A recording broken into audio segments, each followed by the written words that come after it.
Everybody sing praise, praise, praise, praise, praise for the journey of awakening. Everybody sing praise, praise, praise, praise, praise for the journey of awakening.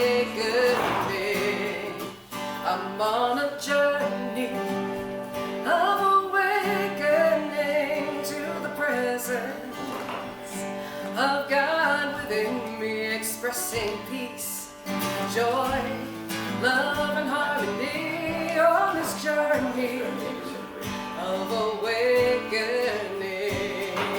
Everybody sing praise, praise, praise, praise, praise for the journey of awakening. Everybody sing praise, praise, praise, praise, praise for the journey of awakening.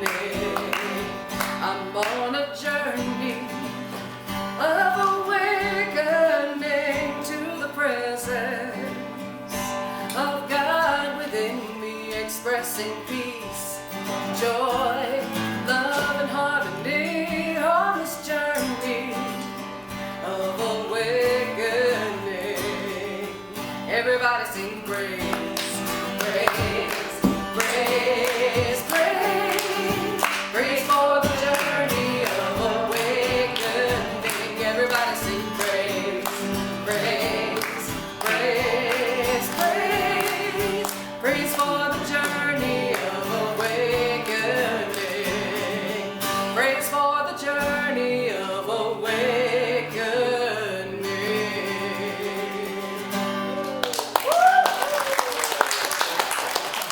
All right, good morning. My name is Mary Ann Akers.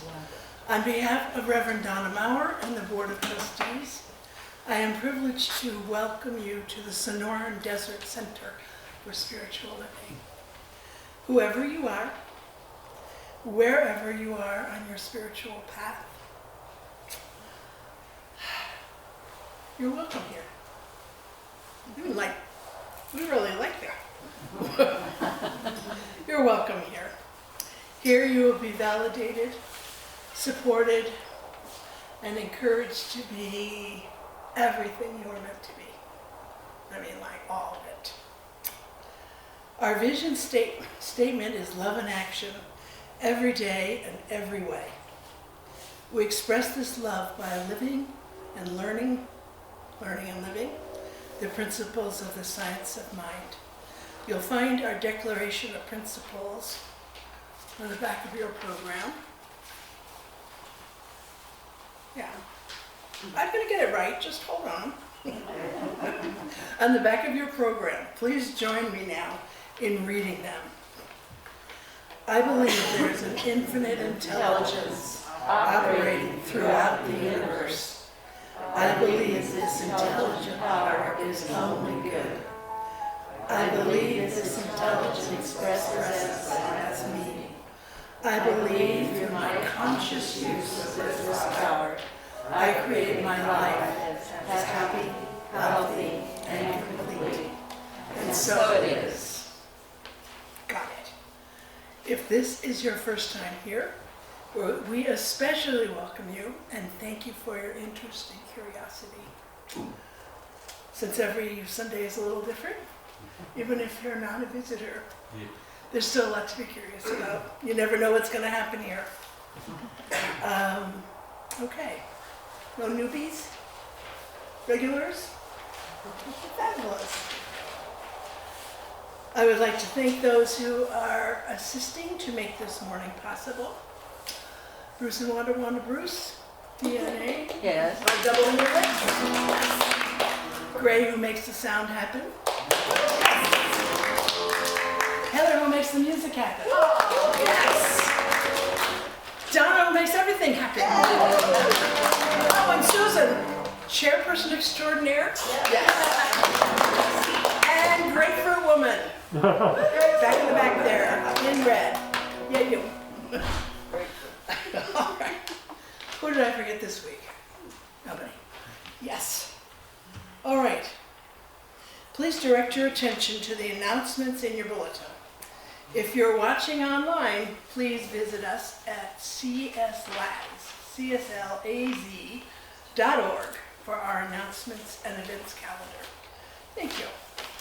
If you're not, hang with me. Is there anything anybody else wants to throw in there? Going. Don't forget the grapefruit. Yes. And don't forget the grapefruit and the oranges out front. Take all you can use, please. I picked them this morning. They're super fresh. Oh boy. Everybody get that. Grapefruits, oranges, vitamin C, basket, Susan, get some. That's it. Happy Valentine's Day, everybody.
Let's begin and open this meeting with a prayer. There is a divine power and presence that is letting itself be known here by means of all creation. And this magnificent power is revealing itself through the life and activity of each of us present here today. I affirm for each of us that we are blessed in this experience of diving deeper into the knowledge and wisdom that is at the core of each of our hearts. This is a blessed time with blessed people.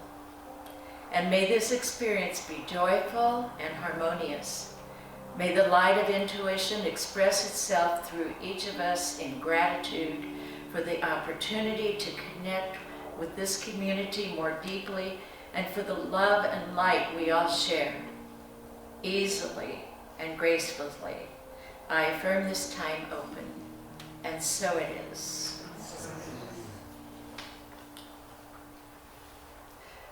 Well, today the topic is love. How could it be anything else? We all use that phrase, love is blind, and in a way, doesn't it have to be? If you're going to avoid judgment, Don't you have to be blind to another person's faults and see the spiritual perfection within that person? Don't you have to toss judgments into the recycle bin? Love can appear to be frustrating, similar to trying to parallel park on a curve. Eric Butterworth in Spiritual Economics states, the true origin of man's activity and creativeness lies in his increasing impulse to embody outside of himself the divine and spiritual element within him. There are two basic drives within each person, human and divine. And we personify love to share love. Man's energy fields are empowered through love. We move forward when we act out of love. I know that just as peace begins with me, love begins with me. And I take the responsibility to set aside my negative comments about others and look for the positive spin on my thoughts. Life without love is like an unsharpened pencil that has no point. Love is complete acceptance and complete forgiveness without conditions of any kind. Your natural state is love, and you are permanently and eternally embraced by love wherever you are. You were born that way, and when you are not in human form, meaning when you are in spiritual form, you are fully aware of it. In human form, mostly you're not. This philosophy has been here for millenniums, and in the Bible, the original language used for the New Testament is Greek. There are 4 words in Greek for love, but only one in English. The definition of the 4 Greek words used to describe the various types of love are the following. Eros. Eros is sexual or romantic in nature and is not in the Bible, and unless it is replaced by another kind of love, ends within a few months. You're lucky if it lasts as long as your shampoo.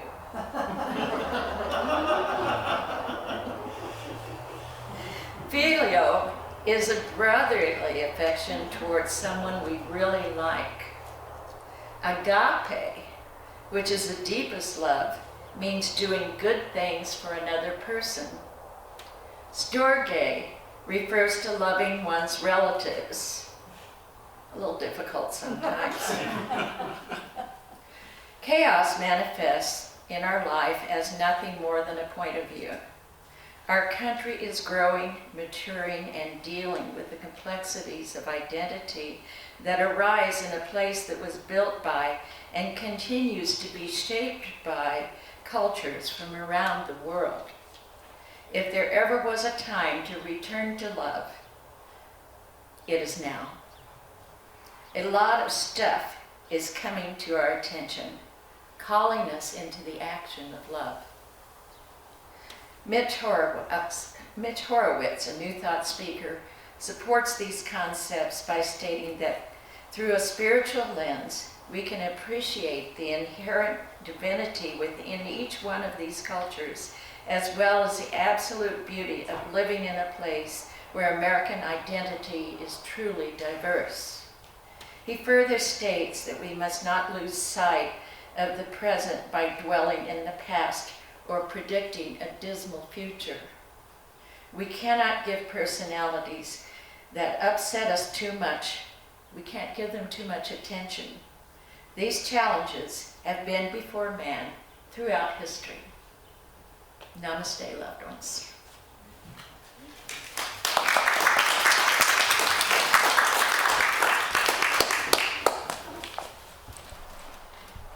This is a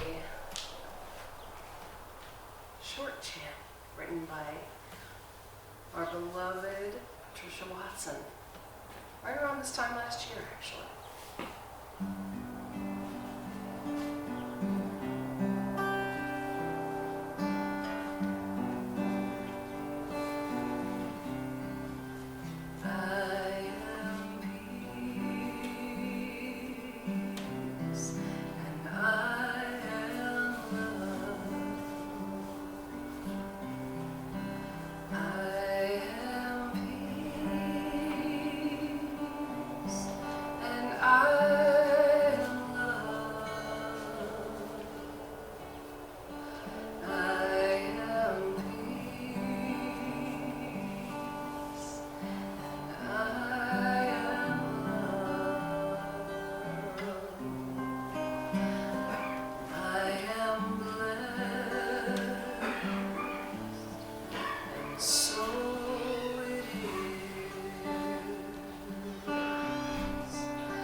Good morning. Good morning. Happy Valentine's Day. You know, when we made the call to hold the celebration service over here at the center, the weather forecast was 50% chance of rain, heavy winds, and very cold temperatures. So even though we could have met over there, we decided to stay with what we had put out rather than confusing everybody. And while the oasis is so extremely beautiful, it's always nice to be back. You know, this is our home, and we need to stop every once in a while to see what we created together from our shared love and our shared generosity. And that's not a bad plug, since we're going to spend the last 2 weeks of February talking about our pledge campaign. So that's coming up. But it really is, when you look around and see what we've created together, it is such an incredible miracle that about 60 people did so much in such a very short time. And we continue to do that.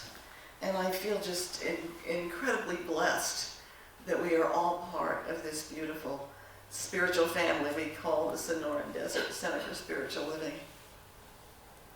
So our theme this month, as mentioned, is the heart of the matter.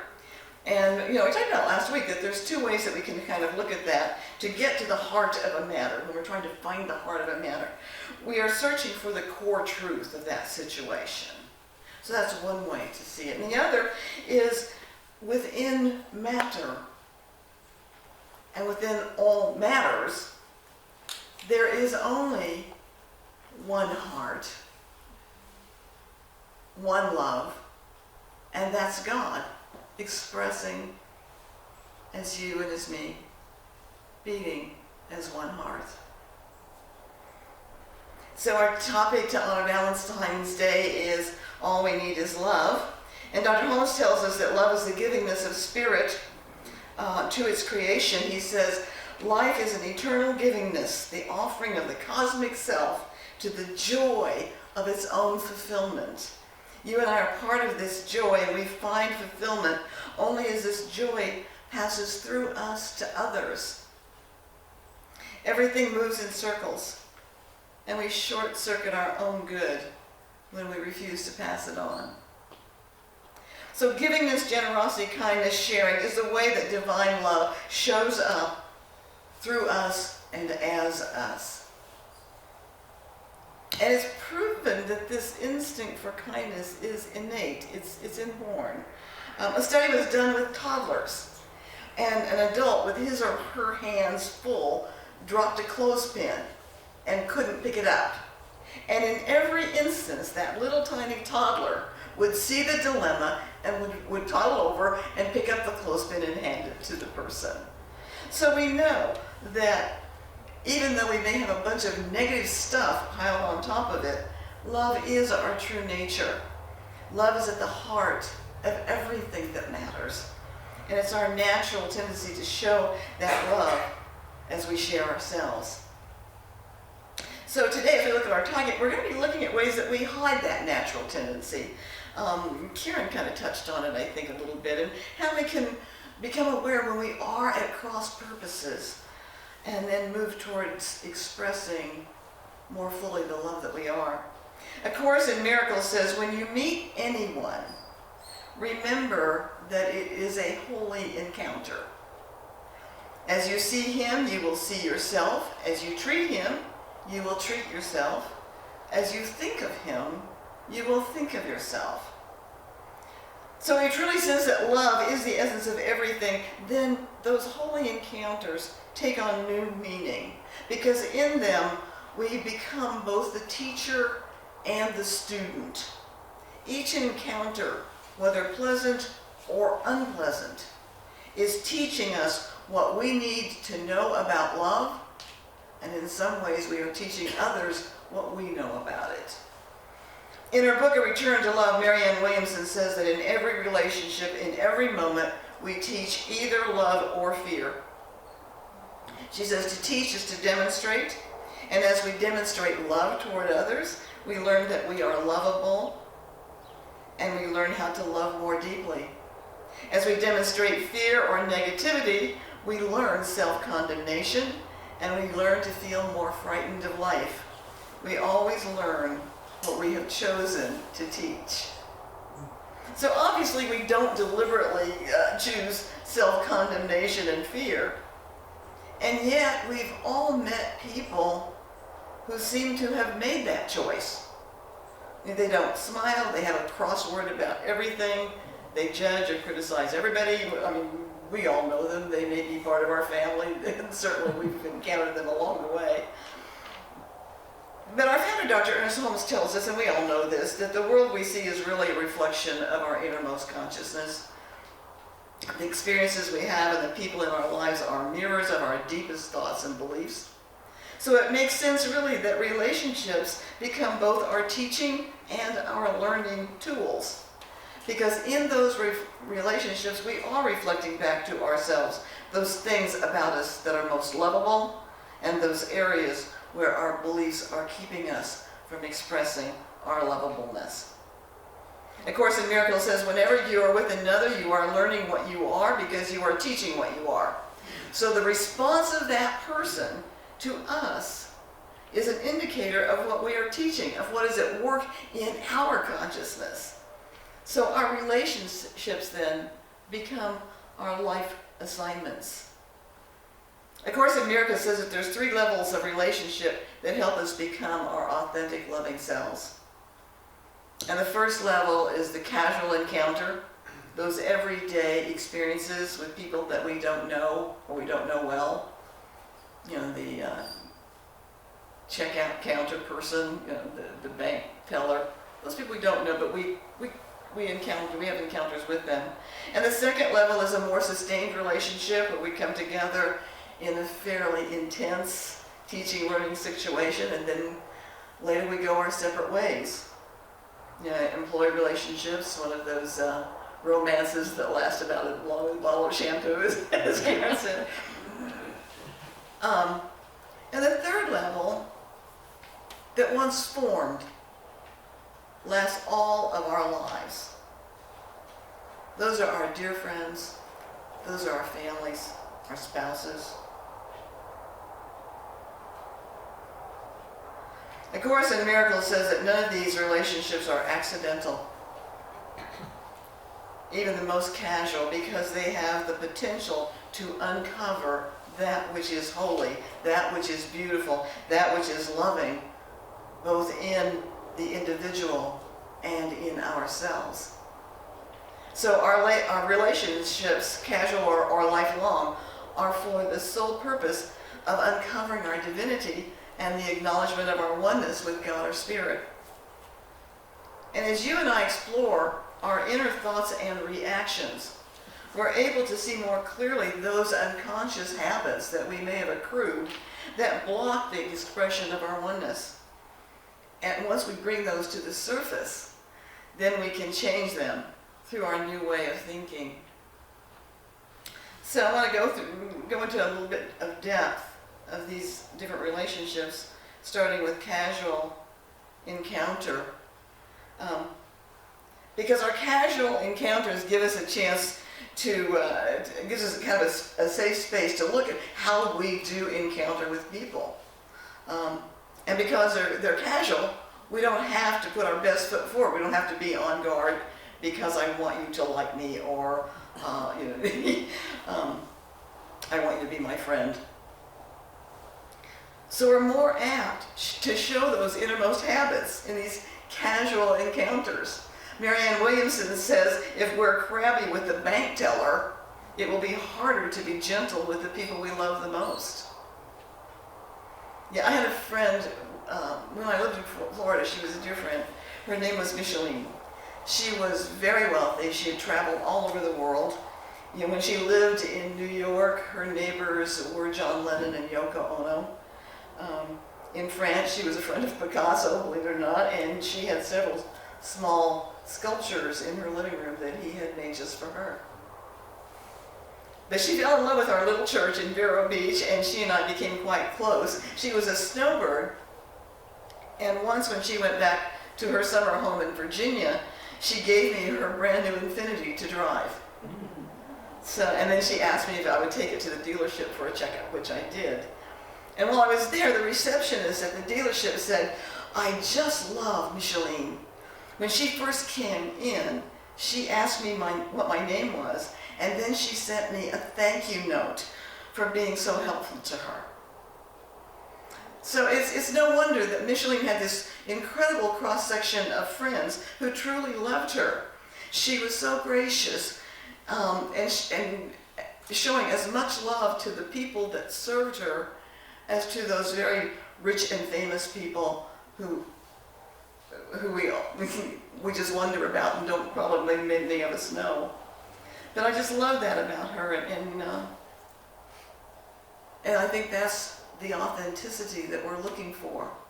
The whole idea of a very casual encounter, how we treat that is indicative of what we believe and are expressing about life.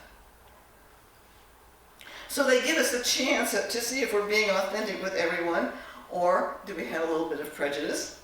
You know, as Ernest says, that these things truly do act like mirrors, reflecting what's in our consciousness and giving us the opportunity to make adjustments.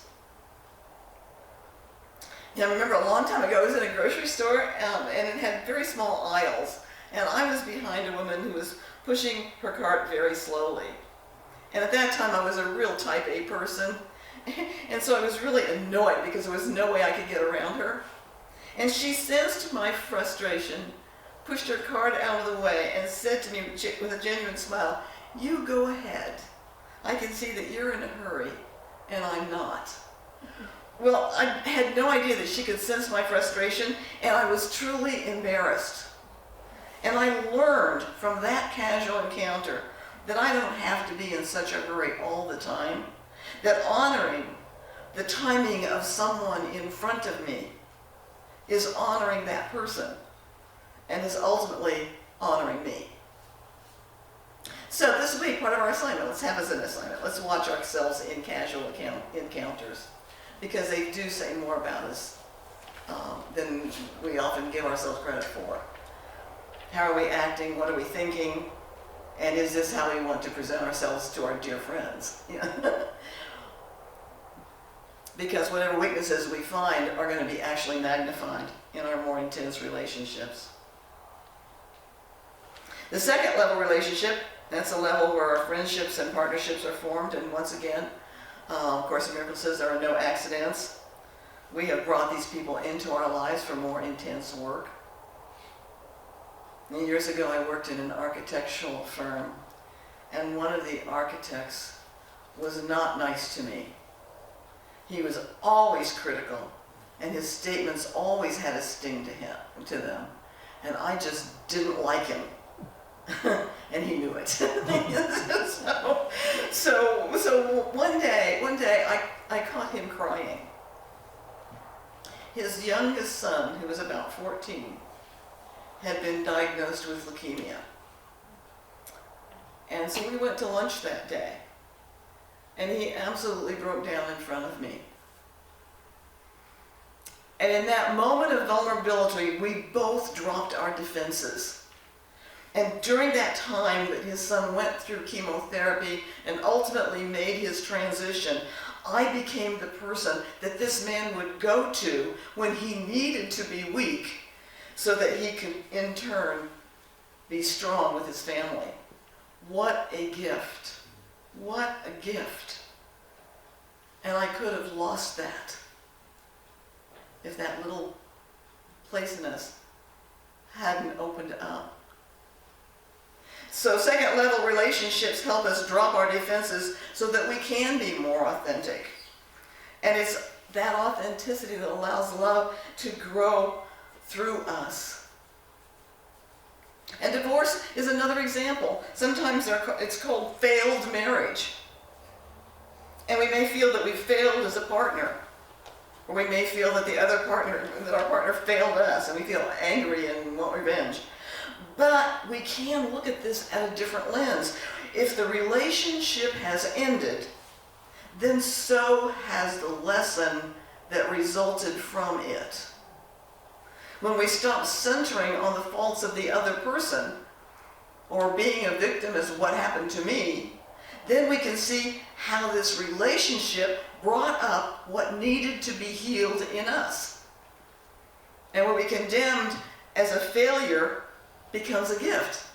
It's a real blessing that contributes to our spiritual growth. Marianne Williamson says, as temples of healing, relationships are like a trip to the divine physician's office. How can a doctor help us unless we show him our wounds? Our fearful places have to be revealed before they can be healed. If a relationship allows us to merely avoid our unhealed places, then we're hiding there and not growing, and the universe will not support that. The third level, lifelong relationships. They're few in number, but these are the people who give us unlimited opportunities to learn and to grow.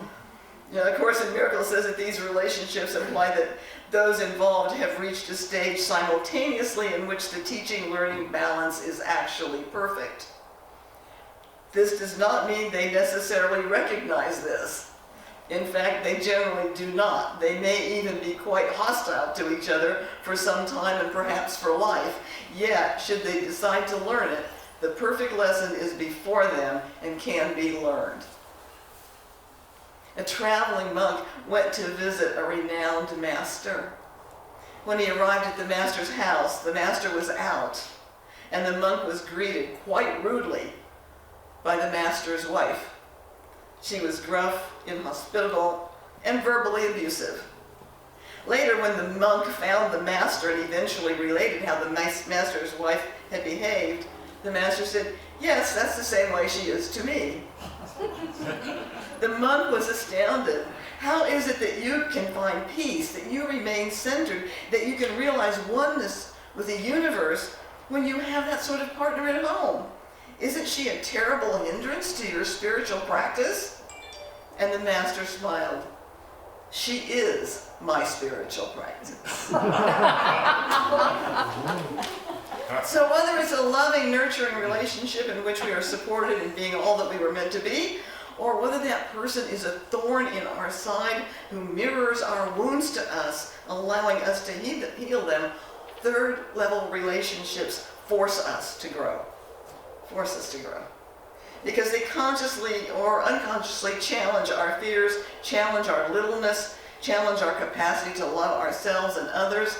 And when we see them as catalysts for our spiritual growth, they will always be transformed into blessings and into gifts. Every relationship, every encounter has the potential to uncover that which is holy in us and that which is holy in the other.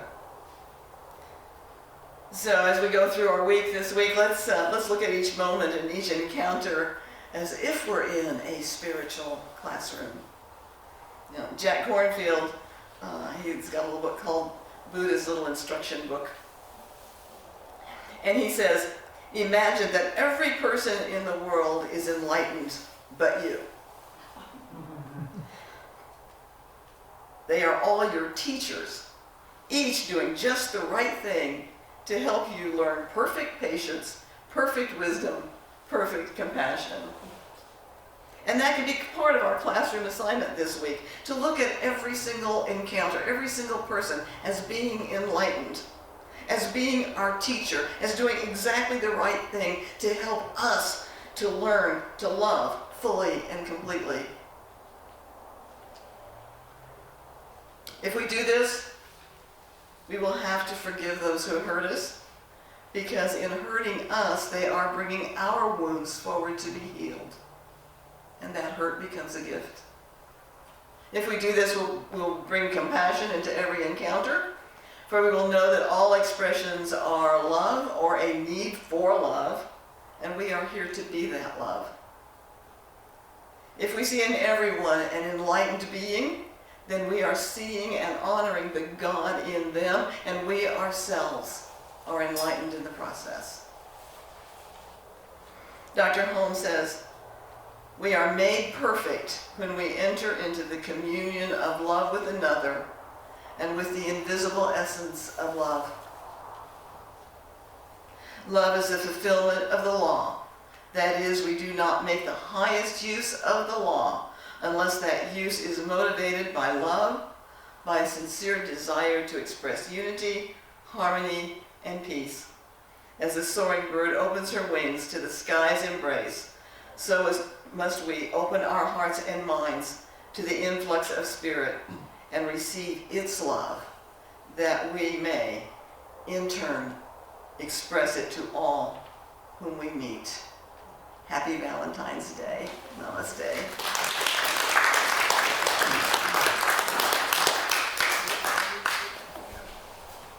I'm very sorry to say that we're not doing the Beatles song. It's too expensive.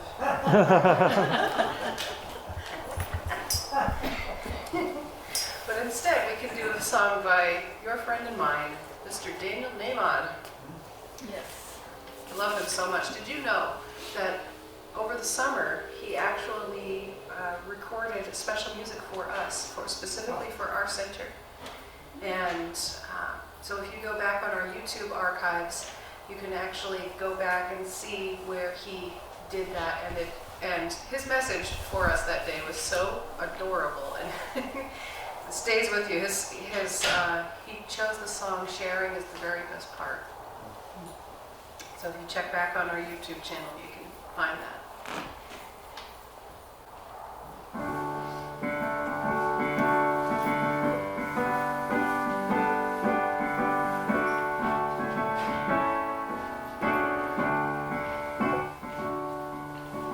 Love is my decision. It's up to me to give up my heart. Love is my decision. No one else can tell me to start. And once I decide to change my mind, God will show me how. Love is my decision. My decision, right here, right now. Love is my decision. It's up to me to stand on that bridge. Love is my decision. No one else can make me forgive. And once I decide to change my mind, God will show me how. Love is my decision. My decision, right here and now. Love is my decision. It's up to me to dance down that road. Love is my decision. No one else can lighten my load. And once I decide to change my mind, God will show me how. Love is my decision. My decision, right here and now. My decision, right here and now. Right here and now.